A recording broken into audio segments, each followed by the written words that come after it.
শীতকালে এই ফুলকো ফুলকো কড়াইশুঁটির কচুরি আর সাথে ছোট্ট ছোট্ট নতুন আলুর দম, এই দুটো ছাড়া যেন একদমই চলে না। তো চলো আজকে বানাই কড়াইশুঁটির কচুরি। তো প্রথমে মিক্সার জারের মধ্যে কড়াইশুঁটি সাথে কয়েক টুকরো আদা আর কাঁচা লঙ্কা দিয়ে পেস্ট করে নেব। এবার তেলের মধ্যে দুটো এলাচ আর অল্প একটু কালো জিরে ফোড়ন দিয়ে দেবো কড়াইশুঁটির পেস্টটা, আর দিয়ে দেবো স্বাদ মতো একটু নুন, চিনি আর একটু গরম মশলার গুঁড়ো দিয়ে পুরটাকে তৈরি করে নেব। পুরটা তৈরি হয়ে গেলে এবার এদিকে একটু ময়দা মেখে নিচ্ছি। ময়দার মধ্যে নুন আর সাদা তেল দিয়ে একটু ময়াম দিয়ে ময়দাটাকে মেখে একটু উপর থেকে তেল লাগিয়ে কিছুক্ষণের জন্য রেখে দিয়েছি।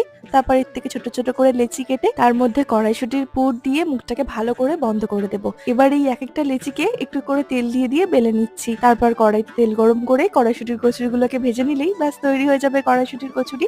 আর এর সাথে সার্ভ করছি ছোট্ট ছোট্ট নতুন আলুর দম। এই দুটোর কম্বিনেশন কিন্তু সব সময় ভীষণই ভালো লাগে। তো তোমাদের এই কড়াইশুঁটির কচুরির রেসিপিটা কেমন লাগলো অবশ্যই কমেন্টে জানিও। দেখা হচ্ছে আবার কাল নতুন রেসিপি নিয়ে। ততক্ষণ সবাই খুব ভালো থেকো, টাটা।